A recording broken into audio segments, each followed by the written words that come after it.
모든 영광 하나님께 올려드립니다.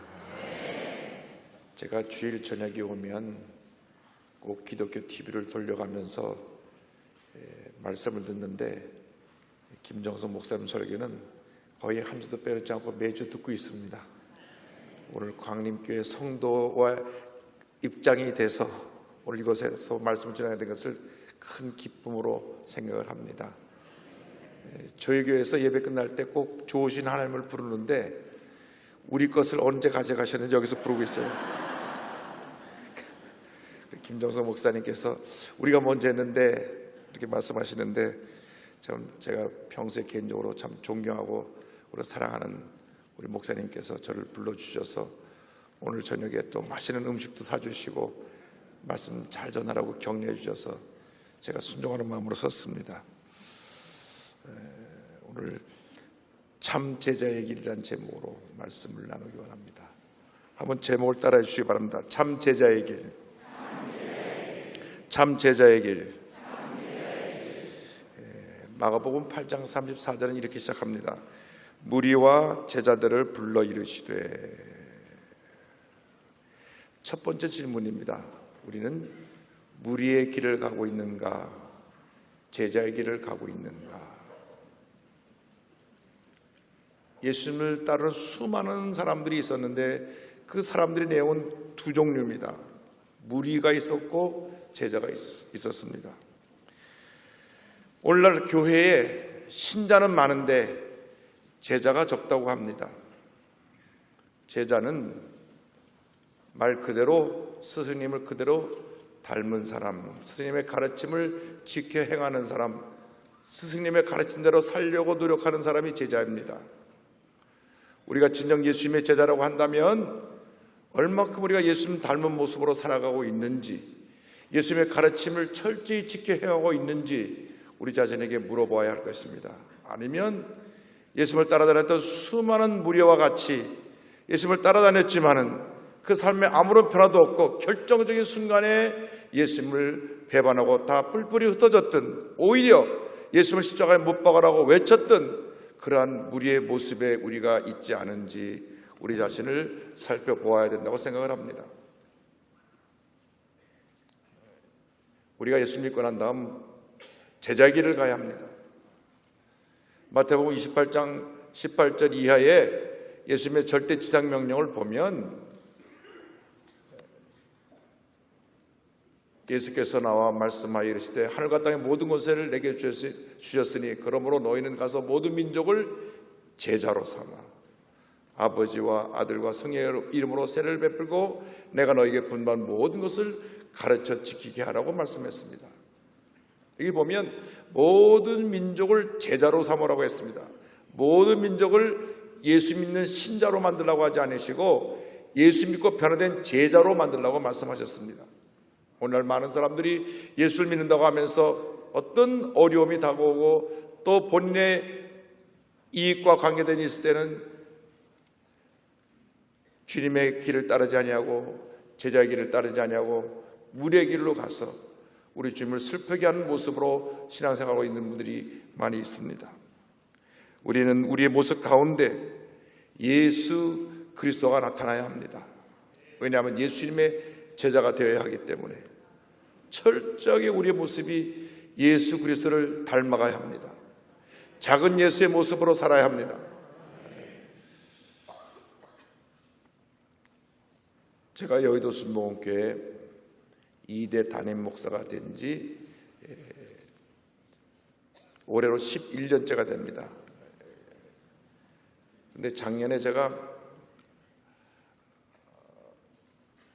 12월 달에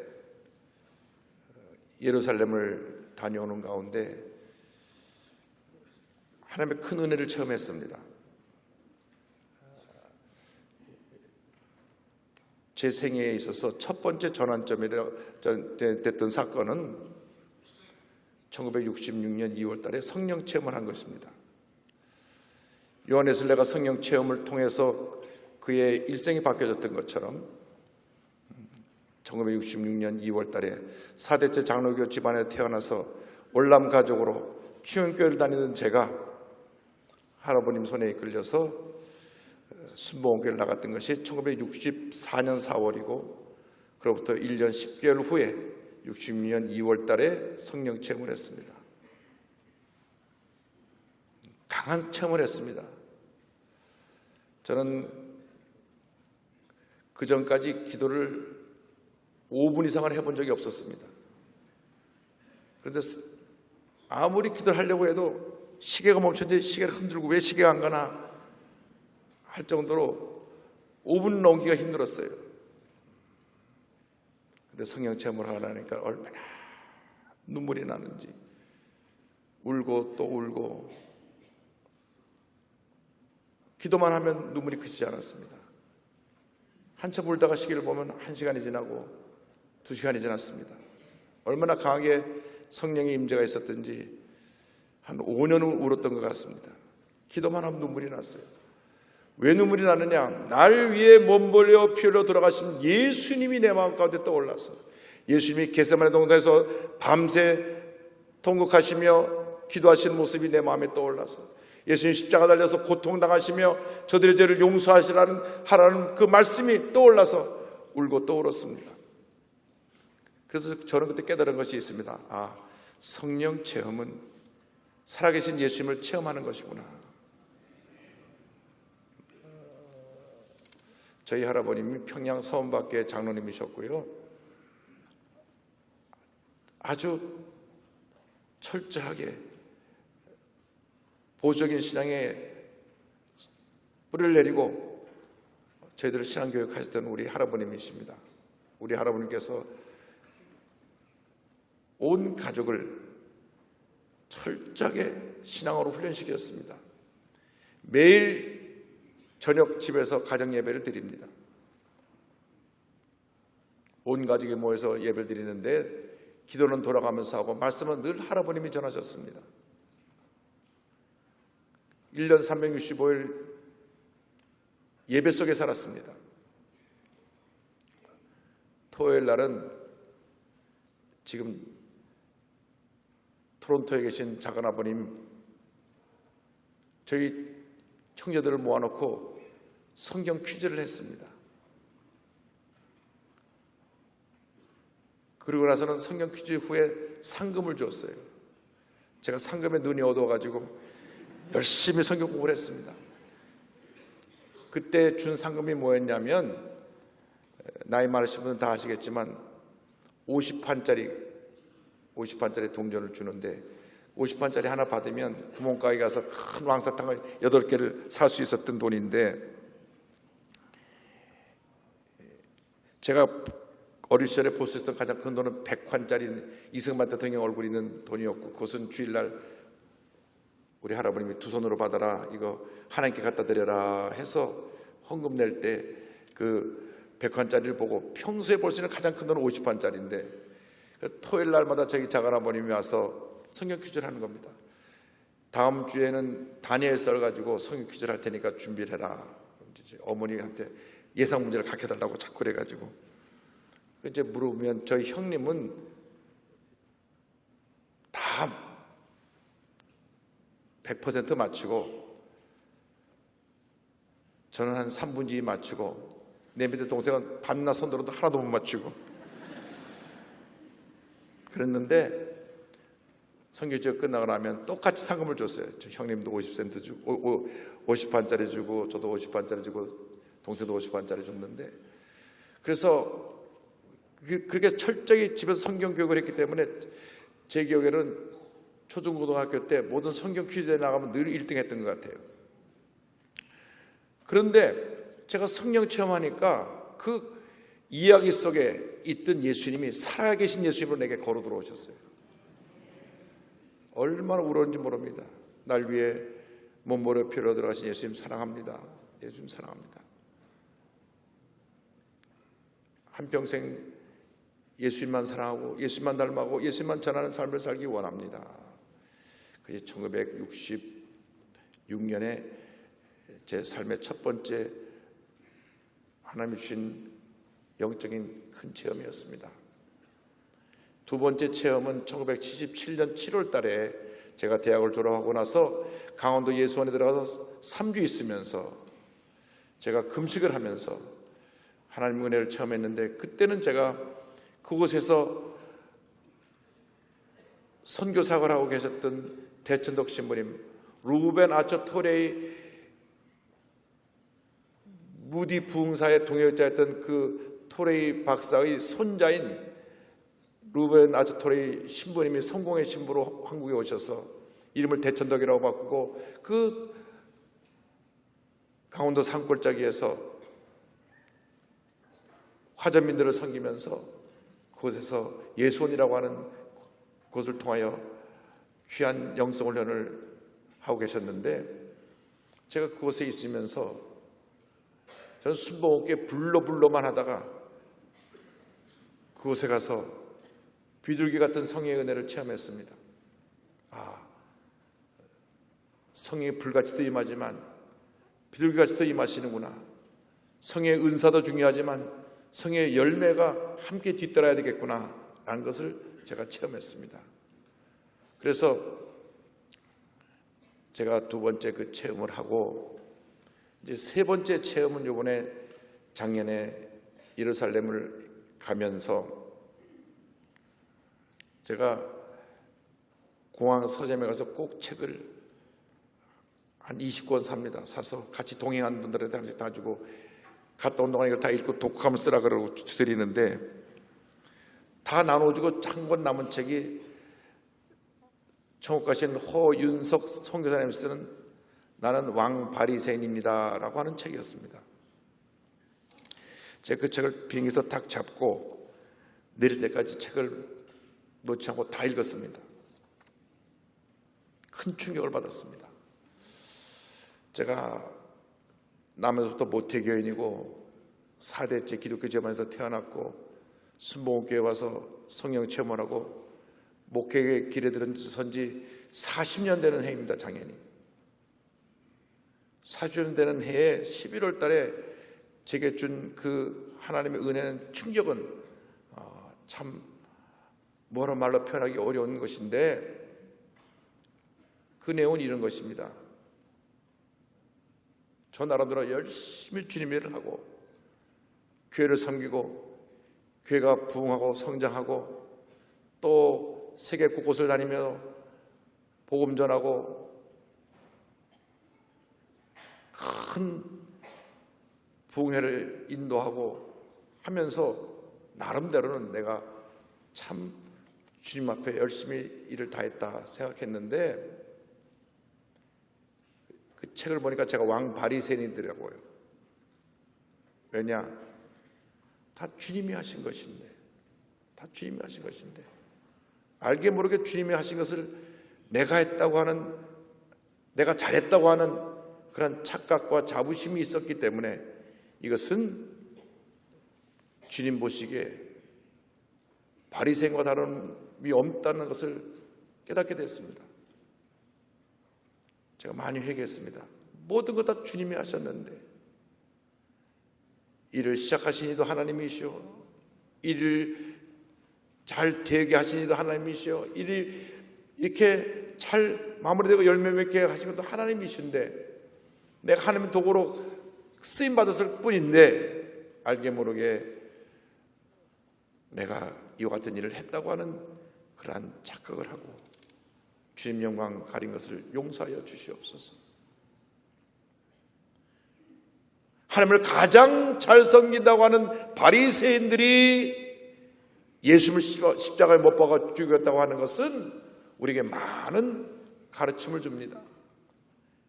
교회를 가장 힘들게 하고 어렵게 하는 사람들이 어떻게 보면 교회를 가장 오래 다니고 가장 교회에 대해서 잘 알고 있고 교회에서 누구보다도 일을 많이 했다는 사람들이 아니었는지 우리 자신을 돌아봐야 합니다.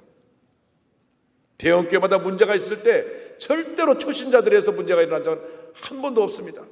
대형교회 모든 문제의 중심에는 그 교회에 가장 오래 다녔고 가장 충성했고 가장 모든 것을 잘 알고 누가 보기에도 내가 이렇게 공로자라고 하는 그러한 모습을 가진 분들이 교회 내 분쟁의 주역이 되어 있고 교회를 분리시키고 죄종을 대적하고 교회 내 무리를 일으킨 부분이 없지 않았는지, 그렇다면 우리가 왕 바리새인이 아니고 무엇이겠습니까? 제가 회개를 많이 했습니다. 주님, 모든 것 다 주님이 하셨는데 주님이 하신 것에 저는 심부름꾼에 불과한데 주님 받으실 영광을 대신 받고 사람들의 칭찬에 내가 귀를 기울이고 그 칭찬을 인해서 기뻐하고 만족했던 이러한 모든 일들을 주님 회개합니다. 용서하여 주옵소서. 예수님의 제자들은 철저히 자신의 모습을 감추고 예수님만 높인 사람들이 예수님의 제자들입니다. 광림의 권속들이 이렇게 강남에 있는 교회 중에서 가장 본을 보이는 교회로 성장하고 지역사회에 아름다운 영향력을 끼치고 계신데 잊지 말아야 될 것은 예수 그리스도의 제자로서 그 일을 감당하고 있는 것이고 우리가 이 많은 일을 할 때 예수님의 이름이 높여지고 예수님의 선한 영향력이 증거되음으로 말미암아 예수님의 사랑이 사람을 변화시키고 감동시켜서 오직 예수 예수님의 귀한 이름만 높여지게 되기를 바랍니다.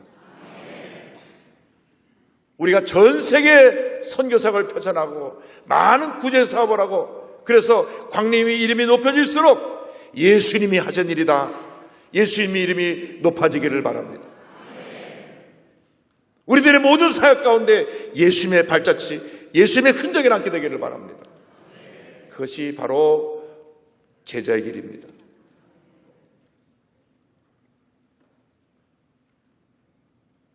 우리는 때때로 사람들의 박수갈채에 취해서 그 길로 갈 때가 있습니다. 그래서 무리의 길을 가는 것입니다. 무리의 길. 많은 사람들이 가는 길을 그냥 정신없이 따라갑니다. 예수님께서 오병이어의 기적을 행하실 때 남자 어른만 5,000명, 여자와 아이를 합하면 2만 명에 넘는 사람들이 그 오병이어의 기적을 체험했고 이 기적이 얼마나 컸든지 마태, 마가, 누가, 요한 사복음서에 기록된 유일한 큰 기적입니다. 그들이 예수님께서 붙잡히시고 십자가에 달리실 때 다 어디 갔습니까? 며칠 전만 하더라도 호산나 다윗의 이름으로 오신 이여 종려나무 가지를 흔들며 겉옷을 펴고 주님을 환영했던 그 무리들이 다 어디 갔습니까?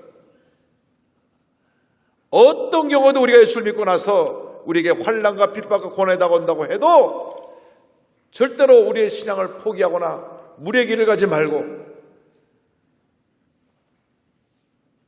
내가 살아도 주를 위해 살고 죽어도 주를 위해 죽기 원합니다. 제자의 길을 가게 되기를 바랍니다. 우리 오늘 결심해야 됩니다. 주님, 나의 남은 일생이 제자의 길을 가는 일생이 되기를 원합니다. 나의 가는 길에서 오직 예수 그리스도 한 분만이 존귀케 되기를 원하나이다. 주님만 높이고 우리 주님만 닮아가고 주님만 증거하고 주님 위에 살다가 주님께서 오라 부르시는 그날 기쁨으로 우리 주님을 맞이할 수 있게 되기를 주님의 이름으로 축원합니다. 주님, 제자의 길을 가게 하여 주옵소서. 절대로 무리의 길을 가지 않게 하여 주옵소서. 자기 유익을 따라가는 길은 무리의 길이요, 자기를 희생하고 포기하고 주님이 원하는 길을 가는 것은 제자의 길입니다. 우리 모두가 작은 예수가 되어서 예수님을 위해 예수님처럼 살다가 예수님 앞에 갈 수 있는 우리 모두가 되게 하여 주옵소서. 이 어떤 기도가 드려지게 되기를 바랍니다. 그래서 제가 예루살렘을 다녀온 다음 저희 교회 장로님들 다 모아놓고 선언을 했습니다. 앞으로 5년 동안 우리 모두가 다 회개하고 다시 시작합시다. 처음 신앙으로 돌아갑시다. 5년 동안 교회를 완전히 개혁하겠습니다. 교회를 완전히 개혁해서 교회를 새롭게 하고 우리 주님이 기뻐하시는 교회, 예수님만이 높임을 받는 교회. 그래서 이 교회에 인간의 왕국을 세우지 않냐고 예수님의 왕국을 세우고 예수님을 높이고 예수님을 하는 교회로 완전히 우리가 교회를 탈바꿈하고, 그 다음 5년 동안에는 저의 흔적을 다 지우고 사라지겠습니다.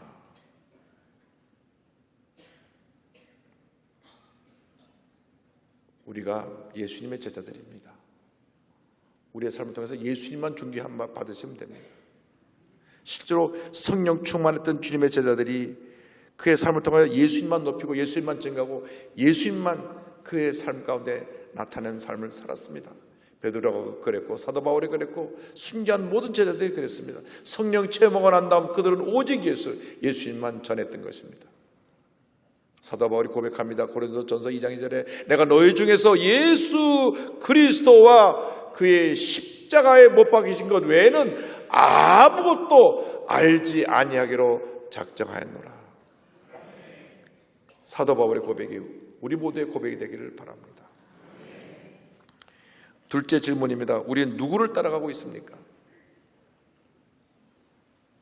우리가 무리와 제자의 길을 중에서 제자의 길을 선택했다고 하면 과연 우리 누구를 따라가고 있습니까? 성경은 이렇게 말씀합니다. 누구든지 나를 따라오려거든. 많은 사람들이 정권이 바뀌면 권력자를 따라갑니다. 그러나 기억해야 될 것은 권력을 따라간 사람은 권력에 의해 그 삶의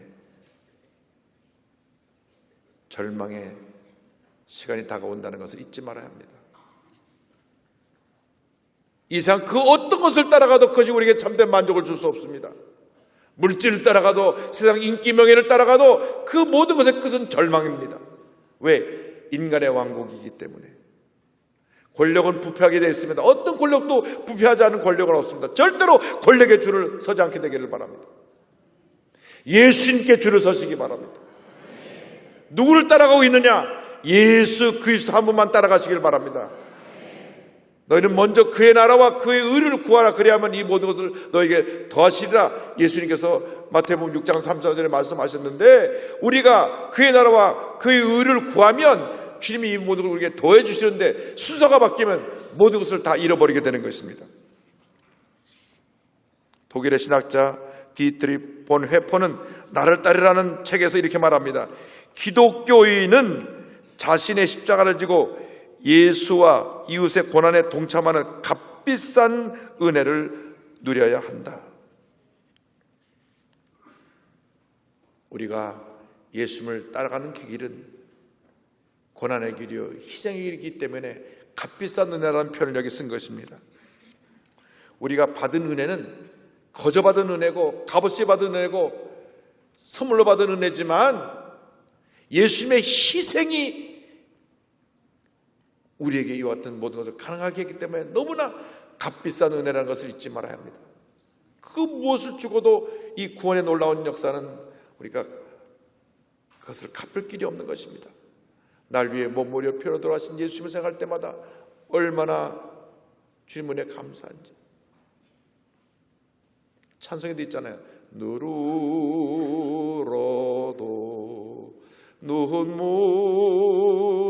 눈물로써 못 갚을 줄 알아. 몸 밖에 드릴 것 없어. 이 몸 바칩니다.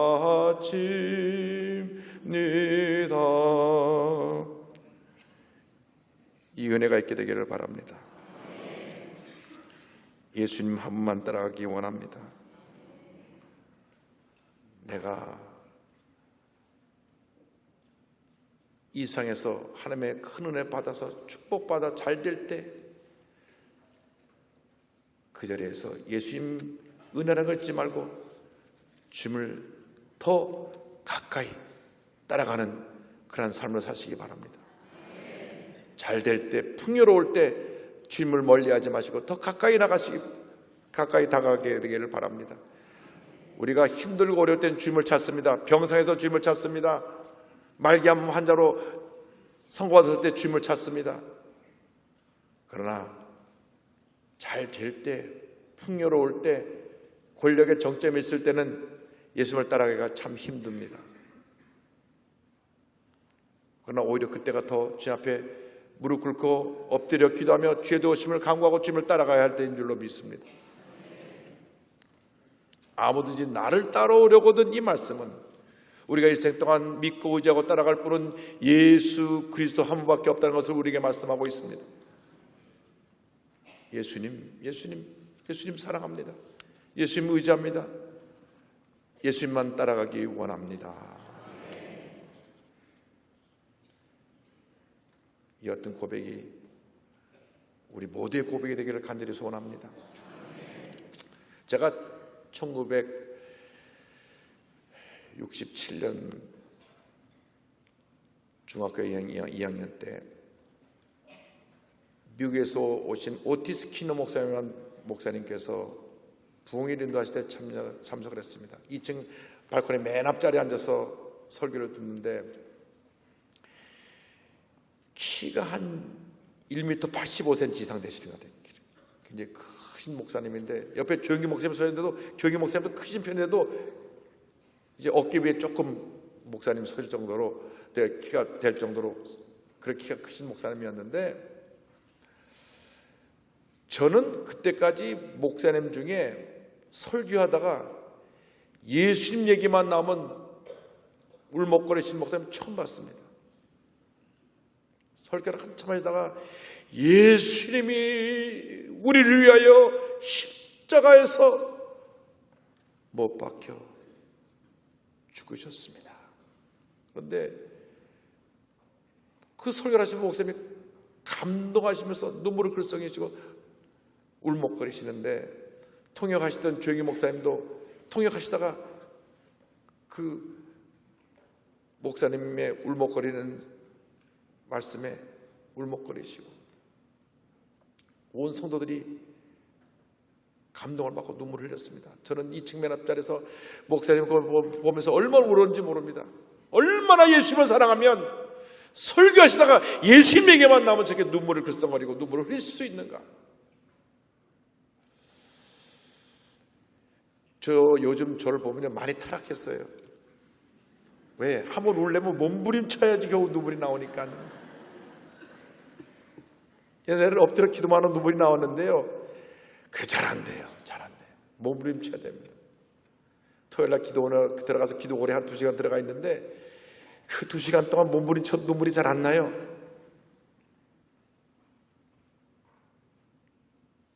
주님 앞에 기도합니다. 주님, 제가 더 순수해져서 그때 첫사랑의 그 모습으로 돌아갈 수 있게 하여 주시고, 찬송만 불러도 눈물이 나고 예수님 생각만 해도 눈물이 나고 기도할 때 주님의 십자가만 바라봐도 눈물이 나는 그런 은혜를 회복시켜 주옵소서.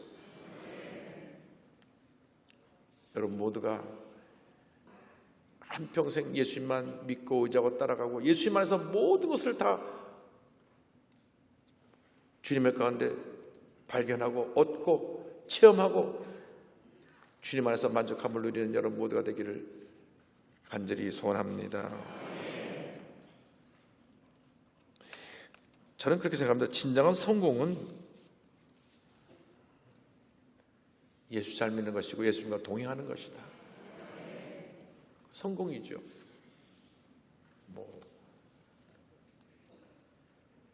높은 자리에 있는 것이 성공이라고 생각하지는 않습니다. 그것도 주님이 일을 하라고 그 자리에 앉았을 때 주님을 더 잘 섬기면 되는 것이고, 진정한 성공은 주님이 함께 하시는 것이고 주님이 그를 통해서 영광 받으시는 것이고 그를 통해서 주님이 일하시는 것이 진정한 성공이라고 생각합니다. 그래서 우리는 첫째로 물어봐야 되는, 내가 제자인가 무리인가? 둘째로 내가 따라가는 것이 무엇인가? 세상의 인기, 명예, 권세인가? 아니면 예수님 한 분만으로 만족한 삶을 살고 있는가? 셋째 질문입니다. 우리는 우리 자신을 철저히 부인하고 있는가? 아버지 나를 따라오려거든 그 다음에 따라오는 조건이 2가지 있습니다. 자기를 부인하고 자기 십자가를 지고 나를 쫓을 것이니라. 자기를 부인하고라는 표현이 나옵니다. 이게 잘 안 됩니다. 한번 따라하세요. 나는 아무것도 아닙니다.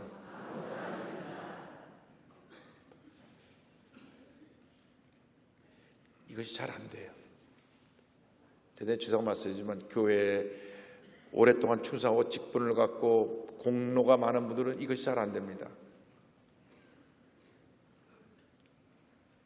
교회에서 사소한 일로 분노하고 상처받는 분들을 보면 내가 누군 줄 알고 그러냐 그래요. 나를 이렇게 소홀히 대할 수가 있냐고. 지난번에 공항에서 누가 그랬죠. 내가 누군 줄 알고. 아유, 신분증 좀 보여주시죠. 이 바지 안 보여? 신분증 주세요. 결국 신분증 안 꺼내주고 갔죠.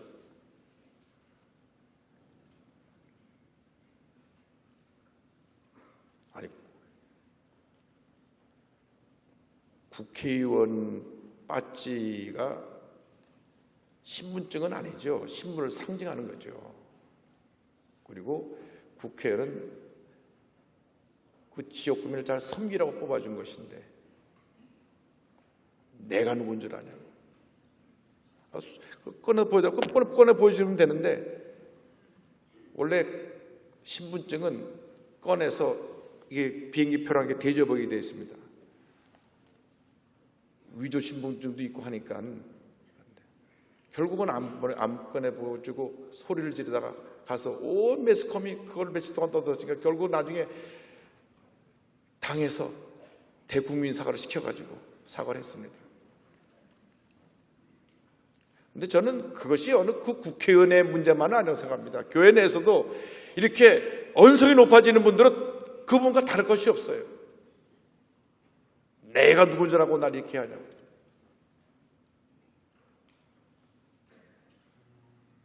여기는 그런 분 한 분도 안 계시지만 저쪽과 몇 분들이 있어요.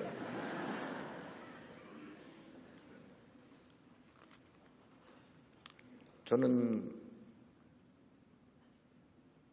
아까도 말씀드렸지만 4대째 기독교 재단에 태어나서 사도행 8장까지 예수 안 믿는 사람이 한 분도 없습니다. 제 할아버님이 9대 독자이신데 하나님의 은혜로 9남매를 낳으셨습니다. 저희 증조가 처음 예수 믿으셨거든요. 8대 독자. 저희 우리 할아버님이 9대 독자. 그래서 9남매를 낳으셨는데 저희 그래서 가문에는 목사, 장로, 목사, 사모 아니면 명함을 못 내밉니다. 그래 목사님 아니면 목사, 사모 아니면 장로님, 권사님이.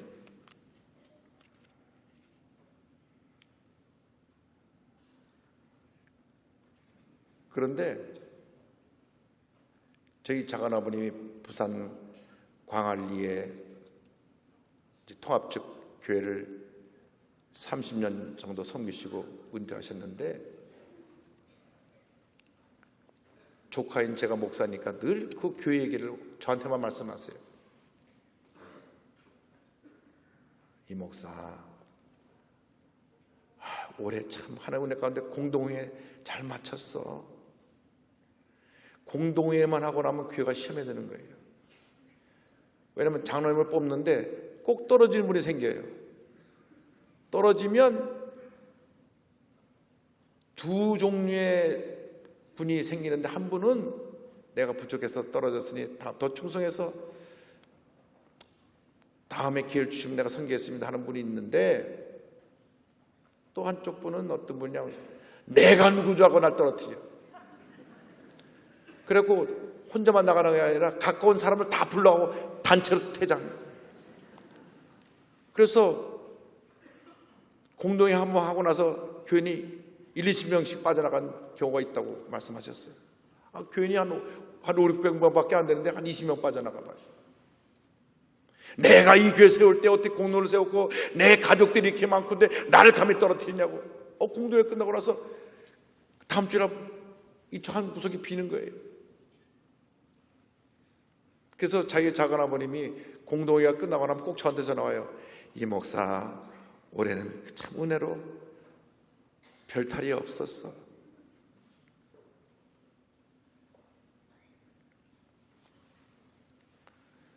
이것이 우리 한국교회 현실입니다. 내가 인정받지 못하면 교회도 쉽게 떠나고, 내가 인정받지 못하면 분노해서 교회에 상처를 주고, 내가 무시당하면 나를 이렇게 할 수 있냐고 혼자 섭섭해하고 상처받고 얼굴 표정이 달라지고. 주님, 철저히 나는 아무것도 아닙니다 고백할 수 있는 주님의 일꾼들이 되게 하여 주시옵소서. 나는 아무것도 아닙니다. 주님만이 나의 모든 것이 되십니다.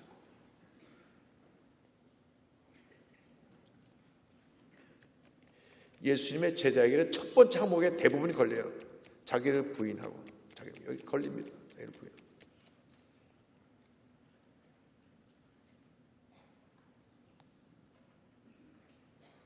내가 주님을 섬기다가 무시를 당해도, 섭섭한 일이 생겨도 주님만 바라보고 더 겸손히 엎드려 기도하고 주님을 섬길 수 있는 주님의 일꾼들이 되기를 바랍니다. 내가 아무것도 아니니까 상처받을 이유가 없죠. 내가 무언가 특별한 존재라고 생각하니까 그것이 상처가 되는 겁니다.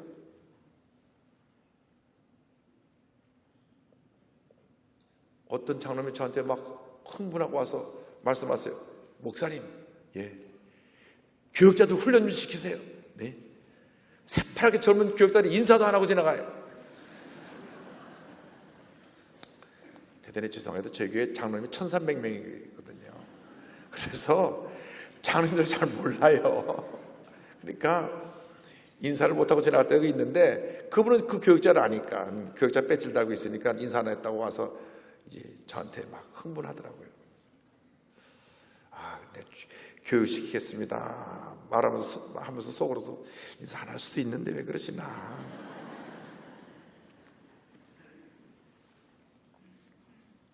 물론 젊은 교육자들이 장로님들한테 인사도 잘하고 그렇게 해야 화목하고 좋죠. 그러나 모르고 안 할 수도 있고 못 보고 안 할 수도 있는데, 그 두 가지 이유는 생각하지도 않고 인사 안 했다는 것만 생각하니까. 저도 눈이 별로 안 좋아갖고 인사 못하고 지나가는 경우가 많거든요. 인사 안 했다고 해서 나 본 기억이 없는데 인사 안 했다 그러니까. 그런 말 하면 제가 그래요. 그럴 땐 저를 잡고 흔드시라고. 목사님 안녕하세요 이렇게 말씀하시라고. 한번 다시 따라하세요. 나는 아무것도 아닙니다. 예수님만이 나의 모든 것이 되십니다. 할렐루야. 이것이 은혜입니다. 은혜가 다른 것이 아니에요. 이것이 은혜예요. 내가 아무것도 아닌 것을 깨달으면 그것이 은혜고 그것이 축복이고 그것이 내 삶에 하나님의 놀라운 기적으로 다가오는 것입니다. 내가 아무것도 아닙니다 하니까 그 다음부터 일이 쉬워지는 거예요. 왜? 주님이 일하시니까. 내가 무언가 특별한 존재 생각하면 내가 일을 해야 되거든요. 그러나 나는 아무것도 아닙니다 하면 주님이 일하시기 때문에 그 감 가운데 하나님의 놀라운 역사가 임하게 되는 것입니다.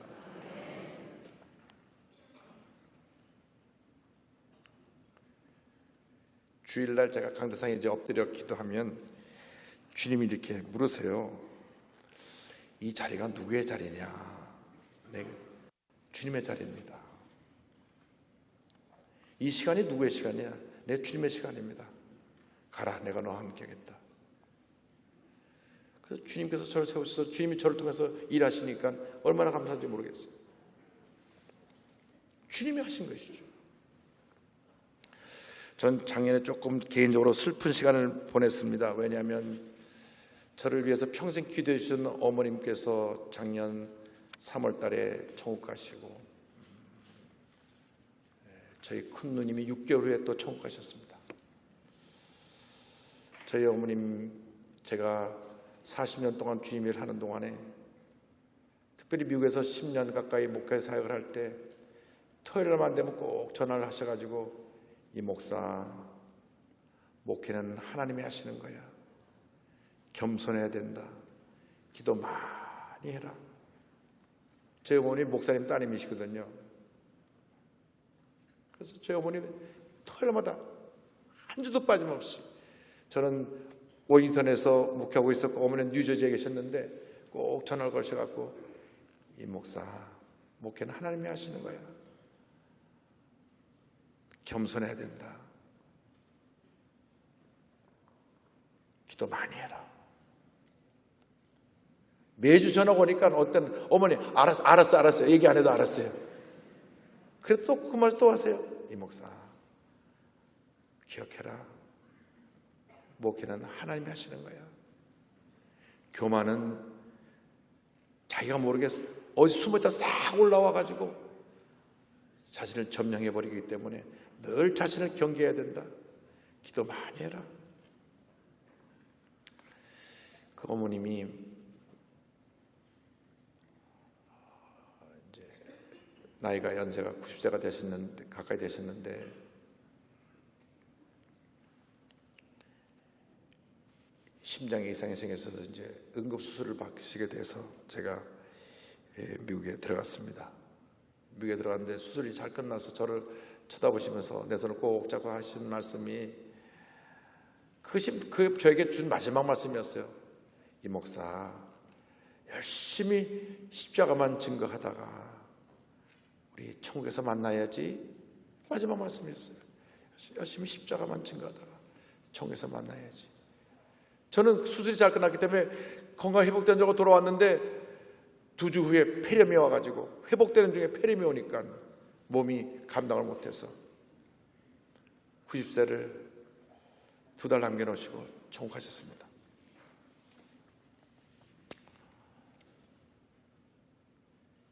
늘 어머니 생각할 때마다 어머님 그 말씀 기억납니다. 이 목사 목회는 하나님의 일이야. 마지막까지 십자가 복음을 잘 전하다가 천국에서 주님 앞에 만나자고 하셨던 그 어머님이 그 모습이 눈에 선합니다. 그리고 작년 12월 25일 날에는 우리 고모부님이 막내 고모부님이 저를 그렇게 사랑해 주신 고모부님이 또 캐나다에서 천국을 가셨어요. 그래서 제가 가까운 저희 가족 친척이 3분이 세상을 떠났습니다. 이렇게 가는데 뭐 우리가 이상에 뭐 더 가지려고 그러고 더 높아지려고 나를 알아달라고 그러고 나를 무시한다고 상처받고 분노할 그런 참 그 모든 것이 참 부질없다는 생각이 들었습니다. 날마다 자신을 부인하고 그리고 주님만 높이고 주님만 증거하며 살아가는 여러분 모두가 되기를 바랍니다. 넷째로 우리에게 주신 말씀입니다. 우리가 십자가를 지는 삶을 살고 있느냐. 나를 따라오려거든 자기를 부인하고 그 다음에 뭐냐면 자기 십자가를 지고 나를 따를 것이니라. 이 십자가를 진다는 것은 주님을 위한 희생입니다. 십자가는 그냥 지는 것이 아닙니다. 내가 주님의 고난에 동참함으로 십자가를 지는 것입니다. 주님의 몸 되기 위해서 이름 없이 빚도 없이 충성하는 그분들이 바로 십자가를 지는 분들입니다. 미국에서 교회를 헌당하고 나서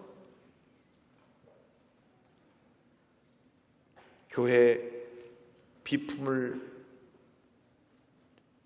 준비하게 됐는데 저는 전 성도님이 다 참여하자고 하는 의미에서 교회 비품 리스트를 쫙 만들어가지고 그 전주일날 나눠주고 다음 주일날 교회 비품 어떤 것인지 하나라도 참여하면 좋겠습니다.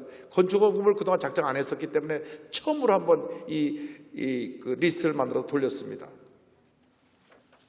그래서 제일 위에는 교회 오르겐, 그땐 이렇게 좋은 파이프 오르겐 있는 것이 아니라 알렌 오르겐, 그 다음에 스타이네이 앤선 피아노, 그 다음에 의자는 한 줄에 700불이었어요. 그래서 의자, 장의자 뭐 이렇게 쭉 해서 다음 주일날 기도한 가운데 가족들이 은혜서 작정을 하셔서 헌금할 때 내주세요 그랬는데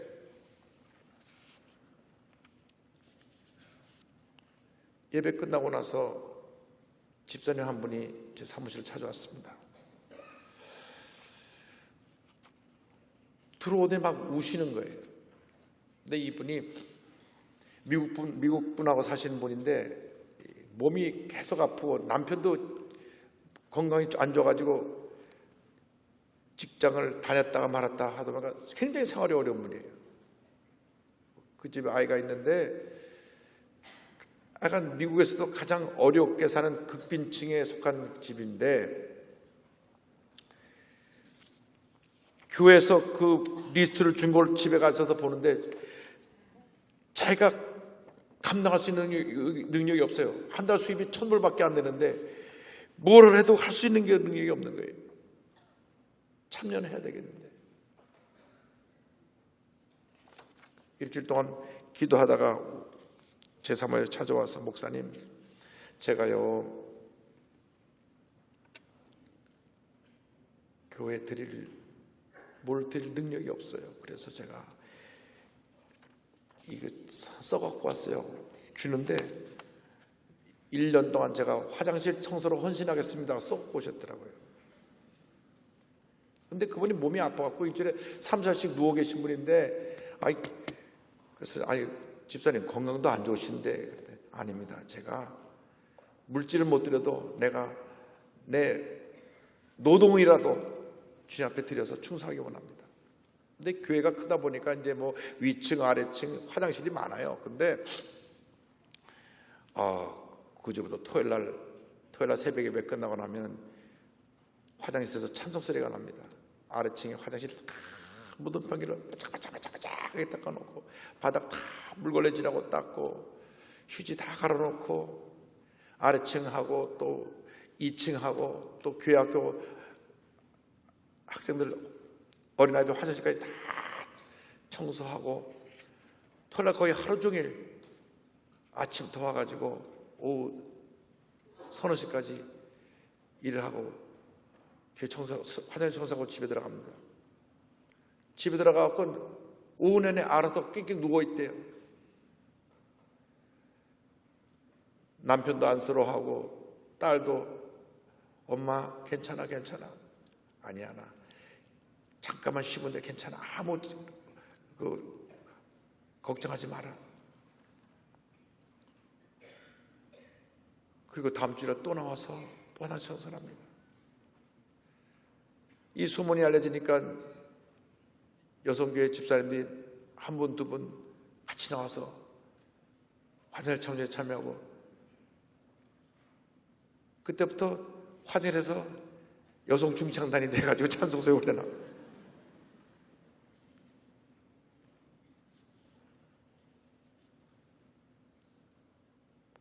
1년을 작정했으니까 이분이 몸이 안 좋아서 그렇게 하고 나서 집에 와서 오후 내내 누워 있어야 되고 너무 힘들어가지고 빨리 1년만 지나가라 빨리 1년만 지나가라 그렇게 본인이 생각을 한 거예요. 너무 힘드니까 몸이 너무 고되니까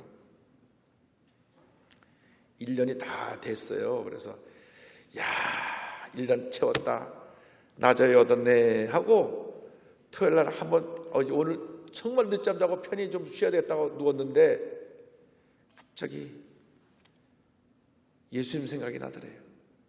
예수님 날에 십자가 달려 돌아가시는데 내가 이 몸이 조금 피곤하다고 내가 이러면 되겠는가.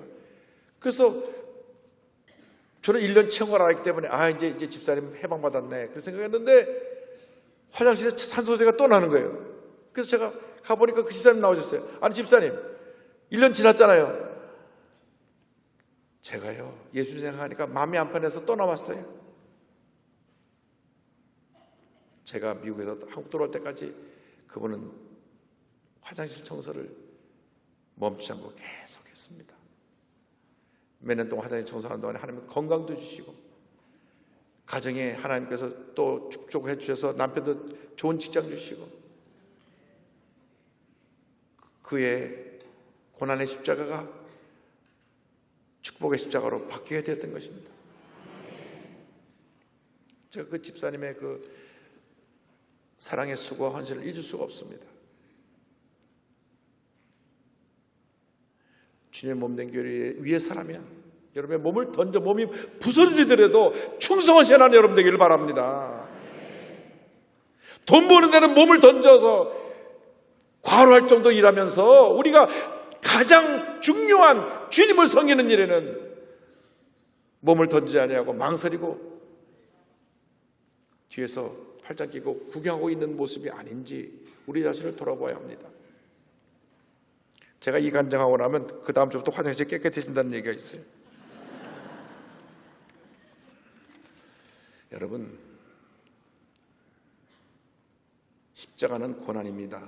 그러나 고난은 축복입니다. 고난 없는 축복은 없습니다. 우리가 이 좋은 지역에서 풍요로움을 누리며 살면서 고난에 대해서 너무나 우리가 외면하면 안 됩니다. 고난은 내가 십자가를 스스로 지는 것입니다. 주님 몸된 교회를 위해서라면 내가 죽도록 충성하기를 원합니다. 교회가 원하는 일은 굳은 일이든 힘든 일이든 어려운 일이든 무조건 아멘하고 순종하고 내 몸 바쳐 헌신하고 일하겠습니다. 그러한 각오와 결단이 있을 때 하나님께서 우리에게 복을 내려주시는 것입니다.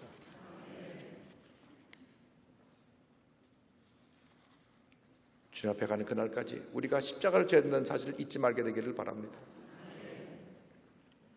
주님을 위해서 내가 스스로 받는 고난인 것입니다. 사실 성수주의를 한다는 것도 어떻게 보면 쉽지는 않습니다. 공직자로 있어서 굉장히 바쁜 분들이 성수주의를 하는 것, 그러나 성수주의를 할 수 없는 상태에서 성수주의를 하는 것이 그것이 십자가를 지는 것입니다. 존 와나메이커라고 하는 미국의 백화점 왕은 채시분 장관으로 부름을 받았을 때 그 대통령에게 건의했습니다. 만일 저를 주일날 교회학교 교사로 봉사하는 것을 허락하면 채시분 장관을 내가 수락하겠고, 그렇지 않으면 저는 그 직을 수락하지 않겠습니다. 그 대통령이 좋습니다. 그러면 장관이 되어서 주일날은 가서 교회를 섬기십시오. 그래서 섬기는 교회가 필라델피아인데, 필라델피아에서 주일날 섬기고 그다음 월요일날 주일날 밤에 워싱턴에 내려와서 장관직을 수행하고 토요일날 되면 다시 필라델피아로 기차 타고 올라가서 교회에서 교회학교 교사로 봉사했던 이 아름다운 얘기가 있습니다. 우리나라 공직사회에서는 그게 쉽지 않을 겁니다. 그러나 그 섬김이, 그 희생이 미국 교회의 역사 가운데 아름다운 흔적으로 남게 되었던 것입니다. 여러분, 주님을 섬기다가 내가 당하는 어려움, 내가 당하는 희생에 대해서 조금 더 그것이 내게 손해라고 생각하지 마시고 기꺼이 헌신하고 희생하고 충성하는 여러분 모두가 되기를 바랍니다.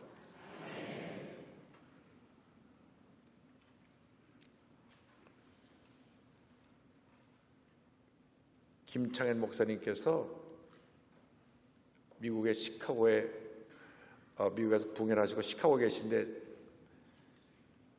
캐나다 캘거리에서 전화가 왔답니다. 목사님 미국 일정이 어떻게 되십니까? 내가 캐나다에서 붕해를 마치고 한국으로 돌아가야 됩니다.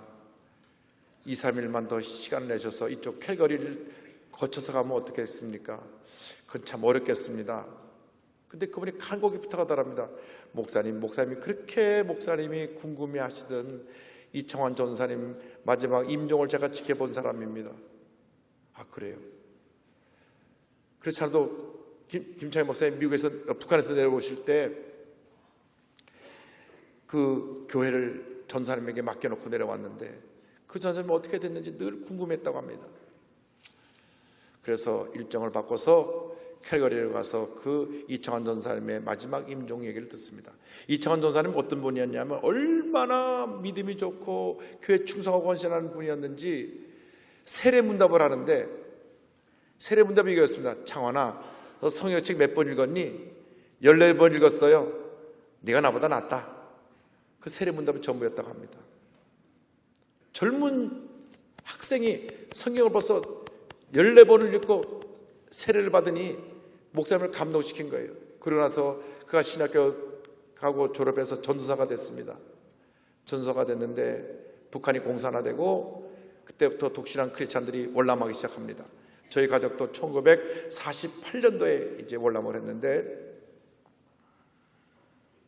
성도들이 자꾸 남쪽으로 내려가니까 남쪽으로 내려간 성도들이 남아있는 성도들에게 목사님 모시고 빨리 내려와서 이곳에서 교회를 하자고 부탁을 합니다. 그러니까 목사님이 이청한 전사를 불러가고, 이 전도사 자네가 내려가. 자기는 젊잖아. 나 나이가 많은 사람이니까 내가 교회를 지켜야지. 아닙니다. 목사님, 먼저 내려가신 분이 원하는 것은 목사님이고, 목사님 가족이 있으니까 가족을 위해서 목사님 내려가십시오. 일주일 동안 이 전사님하고 목사님 내려갔어요. 전사님 내려갔어요.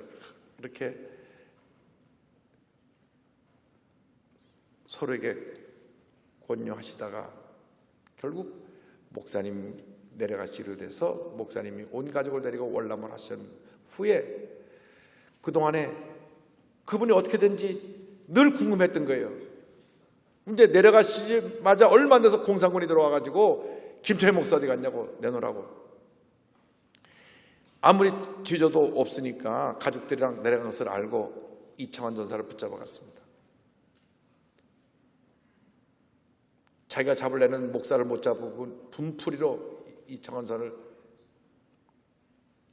붙잡아 갔는데 아주 좋은 겨울날인데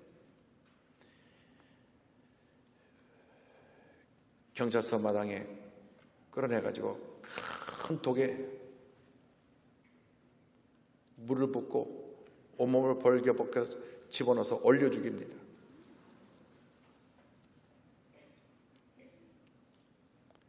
교인들이, 남아있던 교인들이 전사님 붙잡아 갔다는 얘기를 듣고 다 경찰서에 와서 그 경찰서 담 밖에서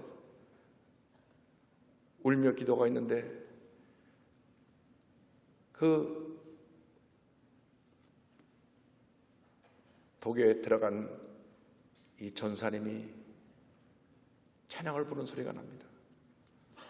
담 밖에서 성도님도 울면서 찬양하고 우리 전사님도 찬양을 부르면서 점점 물이 얼어가면서 목소리가 작아지면서 1절 부르고 2절 부르다가 소리가 끊어졌습니다.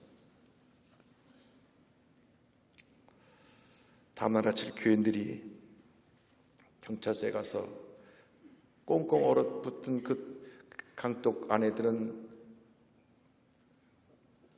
그 전사님을 시신을 달라 그래서 그 독을 갖고 나와서 독을 깨고 얼음을 깨고 녹여서 양재 바른 것에 전사님을 묻었다고 합니다. 주님을 위해서 그는 죽음이라고 하는 십자가를 진 것입니다. 그 아름다운 희생, 그 아름다운 순교가 온 성도의 마음을 크게 감동시켰고 끝까지 저들이 믿음을 지키면서 공산 치하에서도 모든 환난과 핍박을 이겨냈다고 합니다. 우리는 지금 어떤 삶을 살고 있습니까? 과연 제자 길을 가고 있습니까? 예수님만 따라가고 있습니까? 우리 자신을 부인하는 삶을 살고 있습니까? 주님을 위해서라면 어떤 고난도 내가 기꺼이 담당하겠습니다. 십자가를 지는 삶을 살고 있습니까? 여러분의 삶이 우리 주님이 가장 기뻐하시는 제자의 삶이 되시기를 주님의 이름으로 축원합니다. 기도하겠습니다. 사랑과 은혜와 자비가 무한하신 하나님 아버지, 우리가 제자의 삶을 살아야 되는데 무리의 삶을 살았던 것을 용서하여 주옵소서. 주님 일에 앞장서야 되는데 항상 뒷전에 있었고 그냥 관망하고 때로는 비판하고 원망하고 불평했던 일이 있었던 것을 용서하여 주옵소서. 이제부터는 우리가 제자의 길을 가게 하여 주시고 철저히 예수님만 따라가고 예수님만 닮아가고 예수님만 증가하고 예수님의 일만 할 수 있도록 주님 은혜 내려주기를 원합니다. 주님 따라가면서 나는 아무것도 아닌 것을 고백하고 주님만이 나의 모든 것이 되시는 것 사실을 고백할 수 있게 하여 주시옵소서. 주님, 때때로 주님 섬길 때 힘들고 어려운 일이 있습니다. 믿지 않은 가정에 시집가서 핍박받는 일도 있고 믿지 않는 직장에서 예수 믿는다고 어려움 당하는 적도 있고, 또 예수 믿는다는 이유로 학교에서 캠퍼스에서 자녀들이 고난당할 때도 있습니다. 주님, 그러나 그 십자가를 기꺼이 질 수 있게 하여 주시고, 주님의 십자가를 바라보며 참고 견디고 이길 수 있는 저희 모두가 되게 하여 주옵소서. 광림의 권속들이 참 예수님의 제자가 되어서 한국 사회에 큰 충격을 주는 그러한 사랑의 감동과 변화를 가져오는 주역들로 저희들을 쓰임받게 하여 주옵소서. 그러한 사랑의 역사가 한국 강도뿐 아니라 저 북녘 땅을 변화시킬 수 있게 하여 주옵시고, 그리고 온 세계 예수의 사랑의 빛을 전하는 귀한 선교 사명 감당할 수 있게 하여 주옵소서. 특별히 북한의 2,500만 불쌍한 우리 동포들을 위해 기도합니다. 저들이 철저하게 지금 고난당하고 있사오니 주님이여 그들을 불쌍히 여겨주시고, 김정은이야 모든 공산당 지도자들이 핵을 완전히 포기하고 진정한 평화의 대화의 장으로 나올 수 있도록 주님 역사하여 주옵소서. 역사의 주관자가 되신 하나님께서 북한의 수뇌부들을 변화시켜서 저들이 남침의 야욕과 적화 통일의 그러한 야욕을 버리게 하여 주시고, 그들이 무기를 다 내려놓고 진정한 평화의 길을 갈 수 있도록 주님 함께 하여 주시고, 이를 준비하는 우리 광림의 권속들과 한국의 모든 기독교인들 되게 하여 주옵소서. 영광을 주님께 돌려고 예수님의 이름으로 기도 올리옵나이다.